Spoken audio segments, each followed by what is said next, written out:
Howdy. Welcome to the Breakaway podcast. Thanks for joining us as we study the book of Philippians. For more information on Breakaway, visit breakawayministries.org. We hope you enjoy the talk and stick around for more at the end.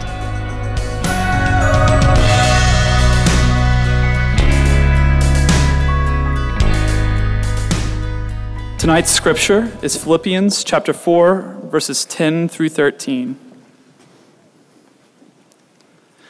I rejoiced in the Lord greatly that now at length you have revived your concern for me. You were indeed concerned for me, but you had no opportunity. Not that I am speaking of being in need, for I have learned in whatever situation I am to be content. I know how to be brought low, and I know how to abound. In any and every circumstance, I have learned the secret of facing plenty and hungry, abundance and need. I can do all things through him who strengthens me. Well, we're continuing on in our study of Philippians, and it's interesting because we're in the passage where Paul says, I've learned the secret for how to be content in any situation. I've learned how to be okay when not everything's okay. And it's interesting that we're studying that now because last week I was looking over it, then flew to Missouri, was teaching in Missouri all last week. And while I was there, was experiencing some kind of weird pain in my arm that then began to affect my neck. And by Friday, I was having trouble using my right arm. I had lost some of the strength in it that I was accustomed to. We have wonderful doctors here in town that got me in yesterday, so I was, rather than preparing some of the things I was planning on doing for the sermon, I was in an MRI machine yesterday and found out that I have damaged a disc in my neck, which is pressing on a nerve that's sending pain down my right hand and kind of numbing it and making it not as useful as one would hope a hand would be. And so I got the news last night that I'll be visiting a neurosurgeon and trying to figure out what the plans are from there. What was interesting about that for me is a couple years ago, most of you probably weren't here, a few years ago for me at Breakaway when I had issues with my lower back. I had herniated 3 discs in my lower back, and we went on a fun ride at Breakaway of Ben, rapid weight fluctuations and different drug diagnoses. Had some really interesting sermons back then. Should have been there. And trying to get to the place where I could, at one point, walk again. It was a little scary. And God had really delivered us from some difficulties with my lower back that I was so happy to be out of. In fact, it had become a normal prayer of mine of, God, thank you that all those days are behind me. And so it was interesting last night, being on the medication they have me on. I'm only sleeping maybe 2 or 3 hours a night, so if I say something too insane, I apologize. But I'm up at 2 a.m. last night because I can't sleep. It hurts to lay down. And I'm just sitting on the couch, just trying to not move my head, just feeling my arm tingle and realizing it'll probably be okay. Like, this isn't as serious as what happened before. I think there's some ways to deal with this that'll probably be fine. This probably isn't something to worry about, but all that's still up in the air, and the reality is it's still 2 a.m., and I can't sleep, and I was so glad to be through all that in the past, and yet now here we are with, I've got a couple doctor's meetings, maybe some therapy sessions, et cetera, and I start sitting there, and at 2 a.m., I'm on my couch going, okay, can't sleep because of the pain, because of the drugs, don't want to watch TV, can't hold up a book. So what should we do, God? And I thought, well, maybe we'll think about the sermon for tomorrow. I've learned in whatever situation I'm in to be content. Okay.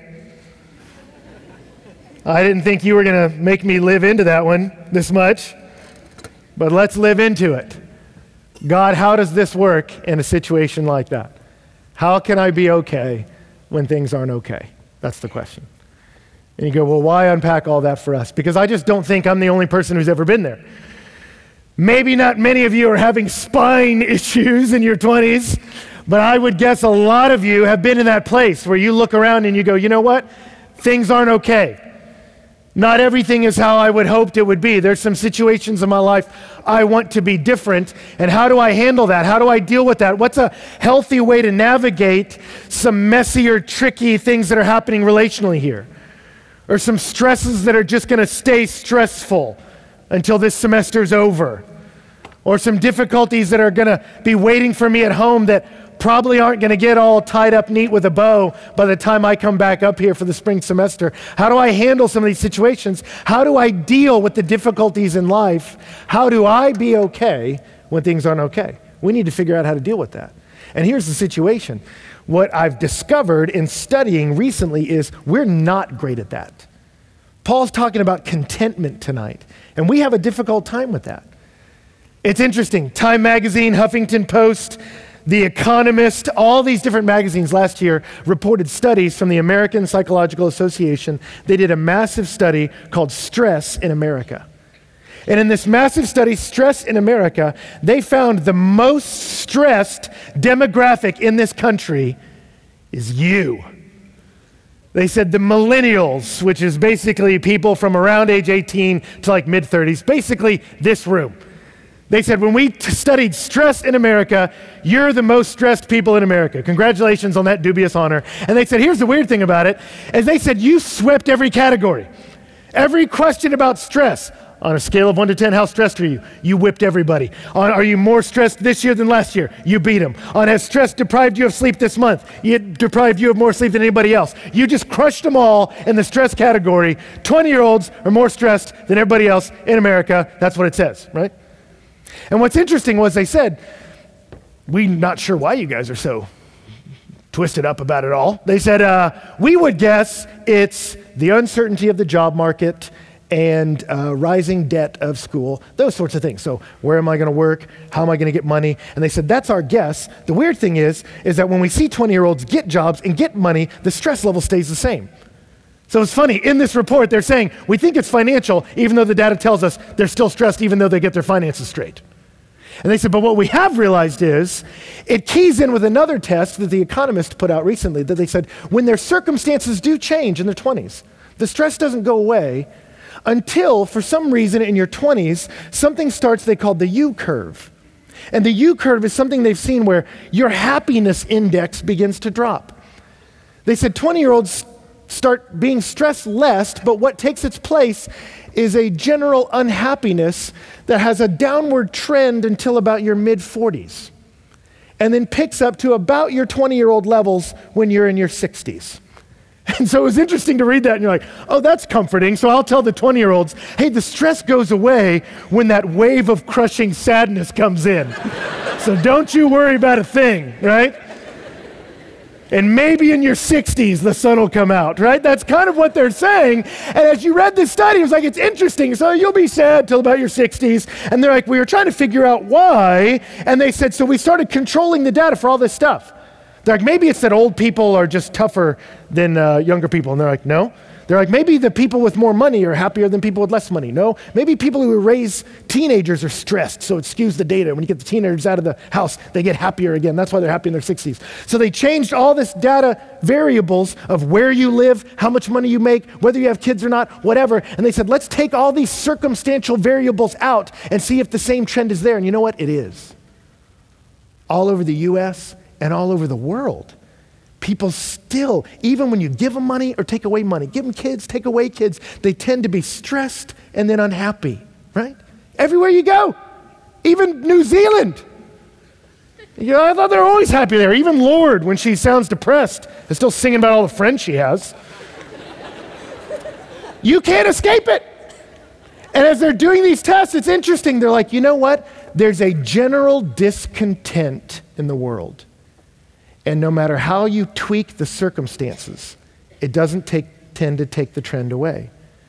Contentment, satisfaction, joy tends to not be directly related to changing circumstances. And I tell you that because some of you are going, as soon as the semester's done, I'll be happy. As soon as college is done, we'll be happy. As soon as I get a job, I'll be happy. As soon as I meet the one, I'll be happy. As soon as we bear many children, we'll be happy. And on it goes. And you go, I'm sorry, the data doesn't show that necessarily, right? As soon as you get people food and shelter, if you add a bunch of money, add different stuff, it doesn't tend to change their circumstance. Actually, even some studies show that the more money you come across, the more problems you see. So if you're just sitting here thinking, hey, I think money will solve it, it won't. And so what's interesting is all around this data, the world is figuring out people around the world are generally unhappy. And a change in circumstance doesn't predict a rise in contentment. Contentment must come from some other place.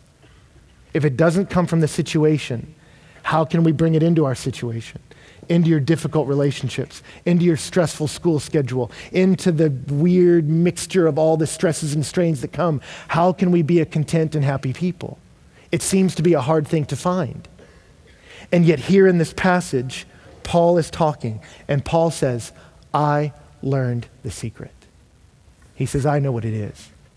And he backs it up by the fact that he's writing this letter in prison, and one of the most often repeated words is joy. You see a bubbly, happy man in prison. And if you've been reading through Philippians with us, you go, why is he so upbeat? And he's going to tell us in this text, because I learned the secret of how to be content in any situation. It's a secret the world desperately needs, and I'm going to tell you tonight. And as you look at this passage to set up the context of it, the letter to the Philippians is a thank you note. Paul is their mentor, and Paul had told them about Jesus, and then he had gone to other cities to tell other people about Jesus, the Son of God, and the Philippians were so thankful for Paul's ministry, they would send him money as he would go out and tell other people about Jesus. And so Paul's writing this letter we've been studying is to the Philippians, and it's thank you for sending me money. And he says in this section, we read it, he says, I rejoiced greatly when I got the stuff you sent. But then as their mentor, he wants to give them perspective. He says, I rejoiced greatly when I got your stuff. But then he says, but not that I'm speaking of being in need. He says, I want to make sure something's clear to you, young people. He said, it wasn't that I was poor and sad, and then you sent me money, and I got happy. He said, I don't want you to think that's what happened. He said, I don't want you to think the reservoir of joy in my heart rises and falls based on how much money's in my bank account. The accumulation of things isn't what affects my joy. And he tells them, for I've learned in whatever situation I am to be content. Now to me, that translation is always a little weird to me. I've learned in whatever situation I am to be content. Because what he's saying is not, I've learned that in every situation I'm supposed to be content. What he's saying is, I've learned how to be content, no matter what situation. He says, so thank you for sending me money. That was so awesome. But I want you to know, whether I had money or not, I'm still happy. I didn't need it. He says, I know how to be brought low, and I know how to abound. In every circumstance, I've learned the secret of facing plenty and hunger, abundance and need. He says, I figured it out. I know how to do it. I know how to be abound, and I know how to be brought low. And what's interesting about Paul is, he's not just saying hypothetically, I think I know. Paul experienced that. Paul grew up with money. Paul grew up with some of the best education money could buy. He grew up with prestige. And then when he came to Christ, he lost all that. And as he preached the gospel, he got beat up, imprisoned, mocked, stripped, was homeless at times. So he knew what it was to be high, and he knew what it was to be low. And he says, I figured out how to navigate both of those things, and we need that tonight. Some of us don't know how to be brought low. That you're used to certain circumstances working a certain way. And if something kicks the legs out from you of a crutch you were depending on, you're not sure what to do. Some of you, when someone breaks up with you, you are lost. Or if you have some financial difficulties, you don't know what to do. Or you've always assumed you'd be great at school, and then when you're struggling in a class, you've completely felt like the world's gravitational pull has shifted, right?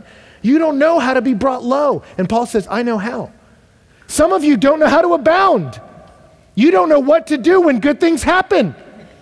If you became rich, you'd be an insufferable person. I've seen that happen. Some of you, if you get a leadership position, it'll make you insecure and weird. Some of you, if we suddenly gave you 1,000 followers on Facebook, you would become a shallow, insecure, just kind of stressed person. Some of us don't know how to be brought high. Some of us don't know how to be brought low. Paul says, I figured out how to do both.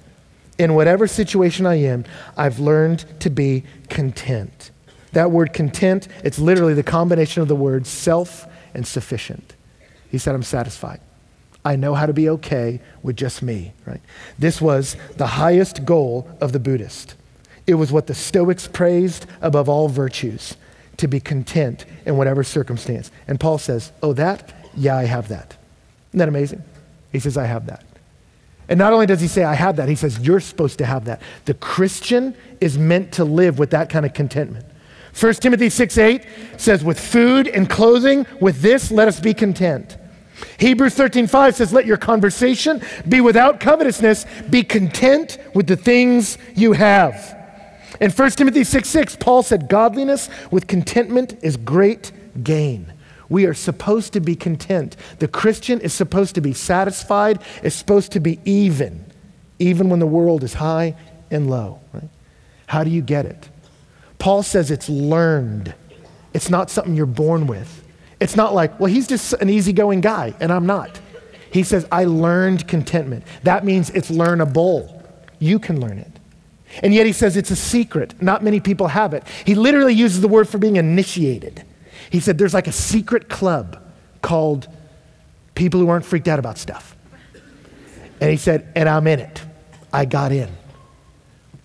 So the questions we got to answer tonight and the rest of our time. What is this contentment he has? Where does it come from? And how do I get it? That's where we're going. What is this contentment? Jeremiah Burroughs is an old Puritan minister. He wrote a book called The Rare Jewel of Christian Contentment. It's a beautiful book. I think you can download it free online. And he has a definition of Christian contentment he got from this text that's so good. He says, Christian contentment is a sweet, inward, quiet, gracious frame of the Spirit. Let me give you a simplified version for tonight. Christian contentment is an inward, peaceful disposition. He says it's inward.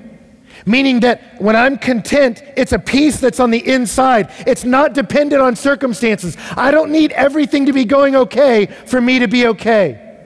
And what that means is too, true Christian contentment is not just acting like everything's okay. To be truly peaceful and content as a Christian is not just to keep your mouth shut and not complain. It's interesting, Jeremiah Burroughs said it this way. He said, some people are so weak they cannot restrain the unrest of their spirits. But in words and behavior, they reveal what woeful disturbances there are within. Their spirits are like the raging sea, casting forth nothing but mire and dirt, and are troublesome not only to themselves, but also to all with whom they live. And you say, how does Jeremiah know my roommate? You say, he just knows people. He says, some people, when things go wrong, they can't help but spew it forth. He says they're like a tide that's just spewing muck and mire to everyone with whom they live. And some of you know people like that. You don't even ask them anymore how you're doing. You just kind of try to avoid them. And they're like, I'm stressed today and lonely and tired and hate you, right? And you're just like, ah! You're a raging, frothing sea of unhappiness. But then he says, others are able to restrain such disorders of the heart. But even so, they boil inwardly and eat away like a canker. These people, while they are as a serene calm on their tongues, have blustering storms upon their spirits. And while they keep silent, their hearts are troubled and even worn away with anguish and vexation. They have peace and quiet outwardly, but within, far from the unruly and turbulent workings of their heart. He says that's not true contentment. Contentment's not just acting like you're fine. Hey man, how are things going? Fine. No, I'm fine. Things are great. That's not Christian contentment. It's not lying to people. That when your heart is broken and it's hurting, telling everybody, oh, I'm fantastic, day's great, hallelujah, God is good all the time. He says that's not it. True contentment is not saying it. It's really feeling it. It's an inward calm. It's an inward peace. That's the second piece. It's an inward peace. And for sake of clarity, let me tell you what that peace is not. It doesn't mean that you're ignorant of afflictions. Some people think that true Christian contentment, that peace in the midst of difficulty, means trying to diminish difficulties. Like saying, oh, it's not that big a deal. Oh, my parents divorced, not that big a deal. Oh, me failing, it's no big deal. It doesn't matter. The Bible never tells you to do that in the name of peace. It doesn't say to not call crosses crosses. You can call something difficult, difficult. Inward peace does not require ignorance, right? You can be fully briefed on a situation and not be in total denial and still be calm. That's what this is going for. I have eyes wide open of the difficulty in front of me. I'm not in denial, and I can still have peace. That's what he's commending, right? To have contentment, inward peace, doesn't mean you don't voice your struggles to God or a friend. Some people will hear this, being content in all situations. You go, well, Ben, what if I need to vent it? Well, it doesn't mean you can't tell God your problems. Read the Psalms. It doesn't mean you can't confess your problems to a friend. It will impact how you do it, but contentment doesn't mean you don't talk about your issues. It also doesn't mean you don't seek help or relief from difficult circumstances. To be content in a situation doesn't mean that you're fine with it going on. You can be in a situation and say, God, I want you to take this away. I want you to heal this relationship. I want you to take this illness away. I want this problem to diminish. I want this person to be healed. You can say that and yet still be content in a situation. So you go, okay, then what is peace? If it's an inward peace, what is that peace? It means I don't complain. It means I don't freak out. It means I don't punt Christian duty in the middle of frustration. It means that when life gets difficult, I don't suddenly punt God and any belief that he's around or cares about me. It's interesting. I think I told the story in here years ago. I had a friend relate it to me about a buddy of his that was in a plane. And he was in an airplane where they were flying, and I don't remember all the details. Something about there was some issues with the engine, some kind of power failure, but they are in flight, and suddenly it's flickering. Suddenly they're not hearing sounds they're supposed to, and suddenly they're feeling the plane lose lift dramatically. Masks coming down, all that stuff you ignore that they tell you in the beginning about how to prepare for a disaster is now upon you. And he said as the plane began to descend rapidly and unnaturally, his friend said there were two distinct reactions in the plane, and it was fascinating. All those people in the plane, hundreds of people, two reactions. One group of people, when the crisis hit, things are bad, they instantly began to pray. Oh God, be with us, oh God, preserve. They just began to cry out to the Lord in that moment. The other half of the plane, he said about half, just screamed the F word. Just went, all right, and just kind of, that's all they had. That when life goes bad, I'm just going to lose it. That's what I'm going to offer to the universe, right? And what's funny is the plane recovered.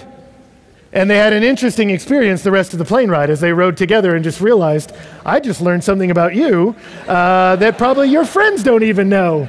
And that is which you are, a prayer person or a cuss word person in the middle of crisis, right? Which are you?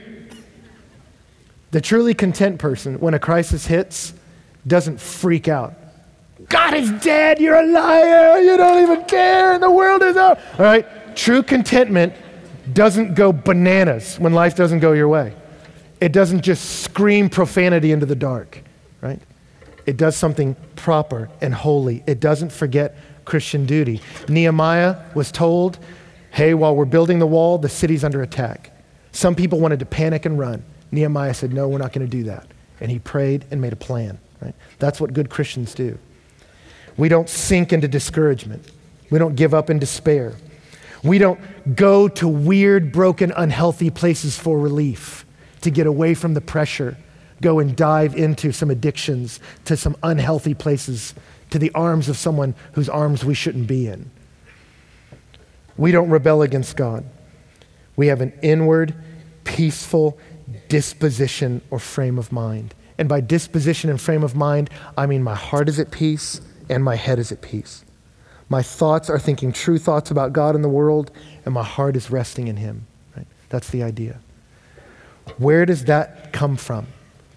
In the midst of difficulty, how can you be the person like so few in your dorm that when all is stressful, you have an inward, peaceful, sweet, quiet disposition? Where do you get that? Circumstances doesn't give it to you. Paul tells us in verse 13, I can do all things through him who strengthens me. Where does the power to be content come from? Entirely from the agency of another.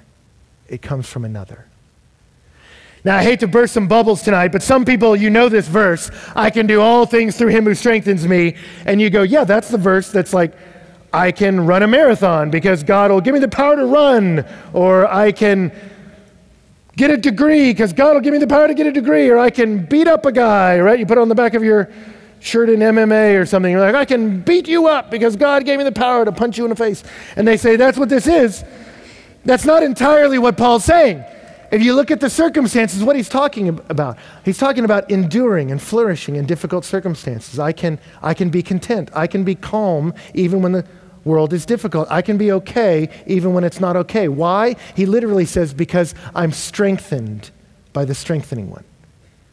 Someone is coming and giving his strength to me. For the Christian, our sufficiency is not self-sufficiency. It's in radical dependency. That's how the Christian does it. How can you be calm when everyone else is shaking? Christian contentment is a peaceful inward frame of mind that freely submits to and delights in union with the Almighty. How can I be peaceful? Because I'm tethered to the Almighty. And so I can freely and joyfully rest in my union with him. It's interesting, you see it with little kids. Kids will grow up really anxious if they're not in a stable environment. If you have a little baby boy or a little baby girl and you raise them in an environment that's not stable, they will grow up to be anxious children and have a lot of social and probably addictive issues when they're older. And so it's important to put a kid in a stable environment, physically and emotionally. And you say, what's a stable environment for a kid? A stable environment for a kid is one where the person who has power over them, and it's real power to protect them and power to feed them. It's that there's someone who has power over them that cares about them. And if that kid can know there's someone that has power over me, that cares about me, that has my best interests in mind, that's going to be a stable kid. That's going to be an okay kid. You want them in a situation where they know that. That's where you get peaceful children. I've got someone who knows and cares for me, so I can function. I can be okay. And that's the Christian secret. It's not going to be a girlfriend. It's not going to be a boyfriend. It's not going to be money. All that can leave. It's not going to be your parents. They can leave. But the Christian can be content in any circumstance. Why? Because I know the one who has power cares about me. And so I can operate and I can be at peace even when the world is going crazy. So Sergeant Strucker, when he was in the battle in Mogadishu in 1993, he was sent with a small group of elite U.S. forces into Somalia. They went in to conduct a mission in Mogadishu that went bad. And he was in charge of leading the Humvee column that went into the city to pull men out after 2 Black Hawk helicopters were shot down in the middle of a city filled with terrorists.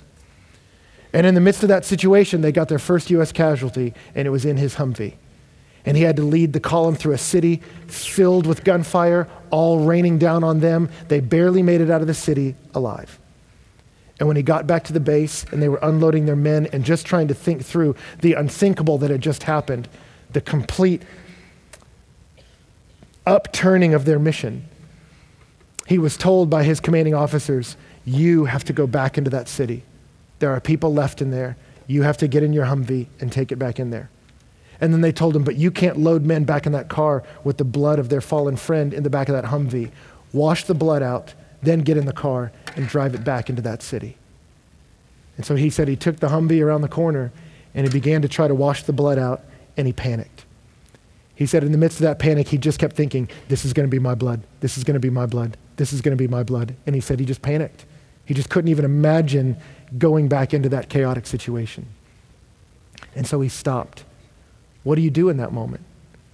He stopped and he prayed. And as he said, as he prayed, the sweet thought came over him.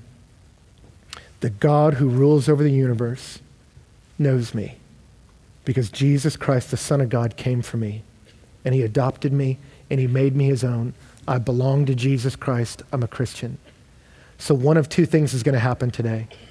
I'm going to live and go home to be with my wife, or I'm going to die and go home to be with Jesus.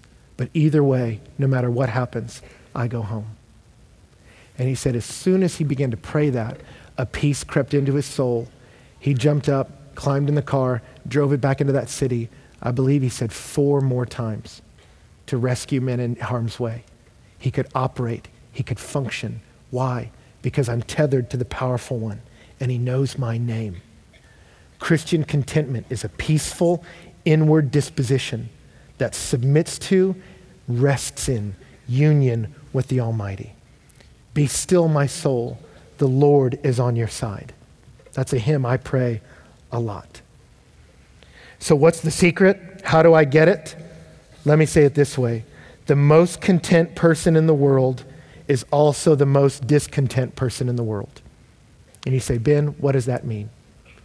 To be the most content person in the world, the secret is to be the most discontent person in the world. You go, what? Paul was that way. If you gave Paul everything in the world, he would be unhappy. It's not enough. But if you take away everything, but give him God, he's at peace.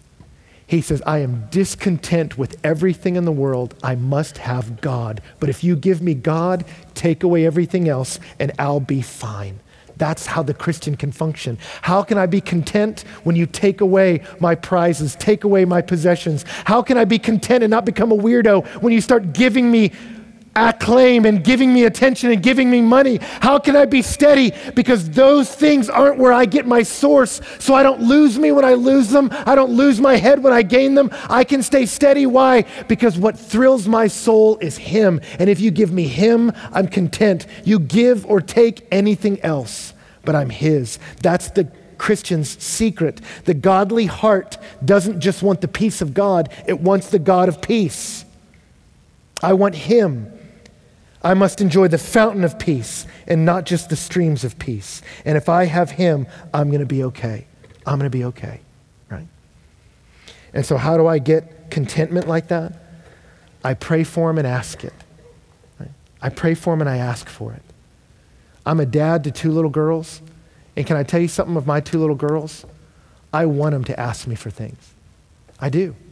It thrills my soul when they do. I don't want them to whine about it.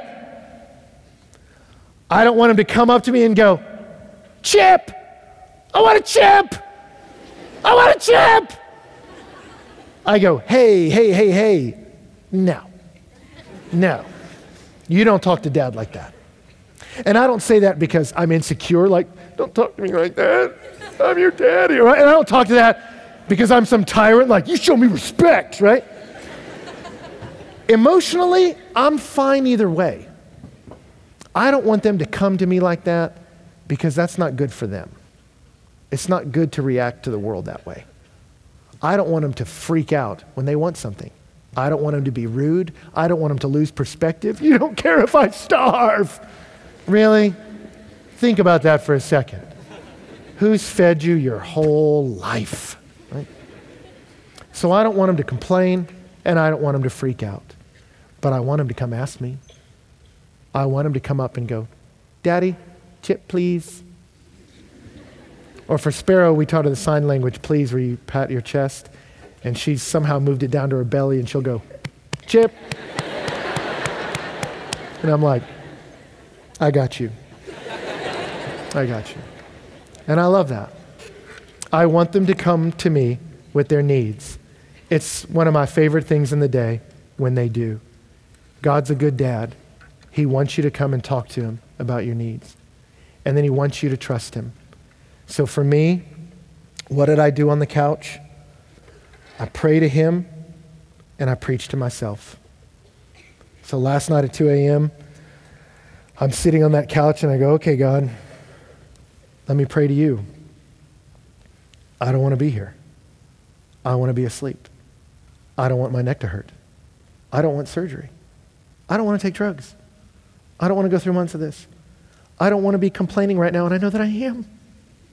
And I just poured out my heart to the Lord and tried to do it in a respectful and as honest a way as I could.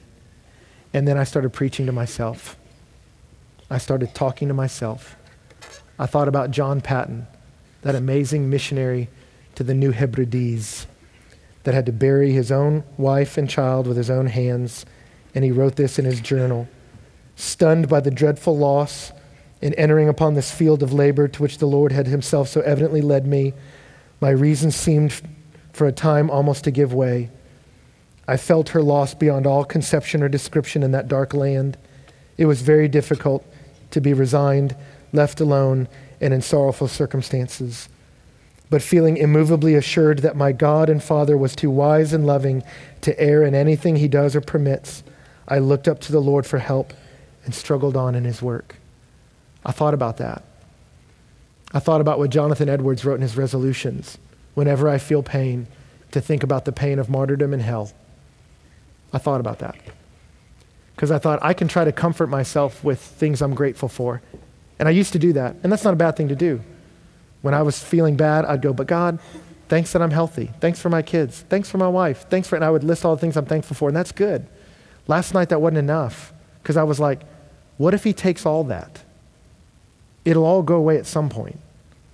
That's how marriage works. If you stay till the end, one of you will bury the other. So I go, there is going to come a day when that sort of thing happens. What do I tell myself then?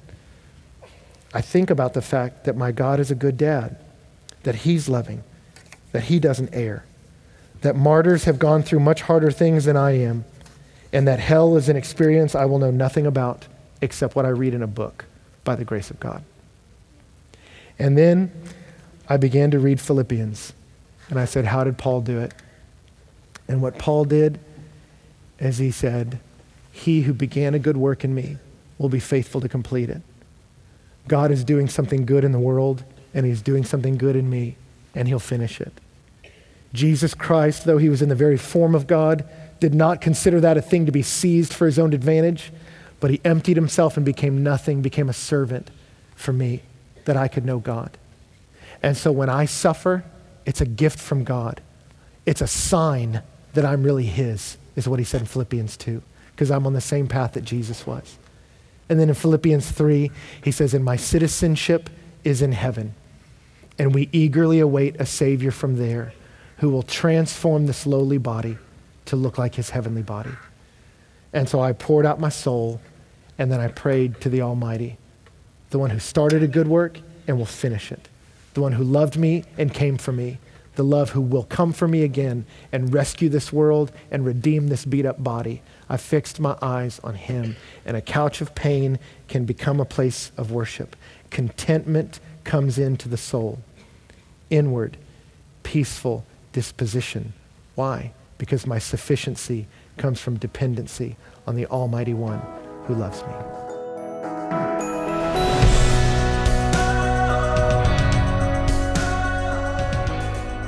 Howdy, and welcome to the Breakaway podcast. My name is Elizabeth, and I'm here with Ben and Reed Arena, and we have had a great night. We hosted Robbie C. Band. I love them. Always do such a great job, and just so thankful for their leadership, and just a beautiful time of worship, and a message on contentment. Yes. Yeah, great timing right around Thanksgiving, right. Get you, tis the season. Mm-hmm. But yeah, what are your thoughts? Well, what's funny is I taught this text like 4 years ago at Breakaway. I think it's still on the podcast, like if you go to on iTunes. We just came through it again because we're in Philippians. I did it then because it was around Thanksgiving, and it was when Black Friday was this main thing, and I did this whole talk on contentment. So it was actually kind of interesting to try to come at it from a different angle tonight. And I think obviously God gave me one with trying to figure out what's going on with me, but yeah, it's interesting. But anyway, if you want more on the subject, I kind of did it from a bit of a different angle. I think back in like 2011 or something like that, was looking at it. But anyway, you can check that out. So I've done 2 sermons on it. I don't have a ton of other things to say, except I will say 2 things. The first is, I would say, one of the things that struck me that was so beautiful about Paul's statement is the perfect mix of confidence and humility that Christianity gives you. I mean, if you think about that statement, I can do all things. That's a very confident statement, looking into the face of your addictions. I can stop that. looking into the face of conversations, a tough conversation. I can confront that person. I can endure that situation. I can handle that. I can exist in that moment. I can accomplish that goal. That's a really big thing. I can do anything. That's what he just said. I can do all things. That's a very confident statement to make, and the Christian should. Some people, I think, in the name of humility go, well, I don't know, I'll try to what. And you go, that's not Paul. That's not the Bible. But he says, I can do all things. You put me in any situation, I will endure because of he who strengthens me. And it's a extremely confident and humble statement, right? I can do all things because I live by the grace of God. Yeah. And so it makes you confident but not arrogant, humble but not wimpy. That's the gospel, right? And that's what's so cool about it, and what's so cool about that statement. And I don't think I have any more to say about it than that, other than I just think it's so awesome. But the only other verse that leapt out to me I didn't get to say was just Hebrews 13. You get a sense of that. He says, keep your life free from the love of money. Be content with what you have. And that's an interesting statement. Okay, we're having a conversation about money. He says, don't love money. Be content with what you have. And he could have said a lot of things about money and the dangers of being someone who loves money. But then he says, for he has said, I'll never leave you or forsake you. So we can say, the Lord is my helper. I will not fear. What can man do to me? And that's an interesting combination of ideas. Don't love money. Why? Because God's never going to leave you. And so you can say, he's my helper. And you go, what does that mean? And he's saying, people are going to go to money for security. They're going to go to money for a sense of safety. Mm-hmm. That's why you love money. And he says, don't do it. But fight the love of possessions, not by saying, I will not buy another whatever you buy to make yourself feel good. He says, you fight it by telling yourself, God's never going to leave me. God helps me. God loves me. And that's where your rest is found. And that's what Paul's doing here. I can be content anywhere because I'm not setting my hopes on things that are going to run away. You set your hopes on circumstances, they can leave you. You set them on the Lord, you're secure, Yeah. And so then you're free to enjoy people and things. Maybe one other statement I'll make too is this is not a sermon advocating resignation. Like, oh, well, I can endure this relationship. I mean, some of you might be in some really unhealthy relationships that you need to get out of. You might be in relationships you need to break up, or you might be hanging with groups of people that you go, it is no longer healthy for you to be in that world. So by Paul saying, I can endure all situations, doesn't mean, and I should. Wisdom may mean you make some changes in your life. Right? Yeah. So this isn't a resignation to, oh, well, this is my lot. You may need to make some healthy changes in life. But what Paul is giving you here is sometimes you're going to be in situations that you can't avoid. You're going to land in prison and you don't get to control when you get out. You're going to land in an illness you don't have the control over you want to. And in those moments, you can be at peace because the one who does rule those moments loves you if you're in Christ. And that's the hope from today. Yeah, and that's powerful. Great perspective and great additions.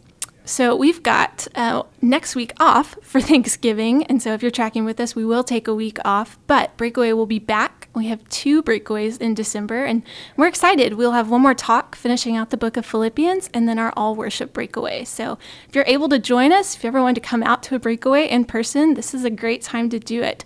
We're excited for what we have in the next couple weeks. And as always, we're just grateful that you're listening with us. So thanks so much and take care.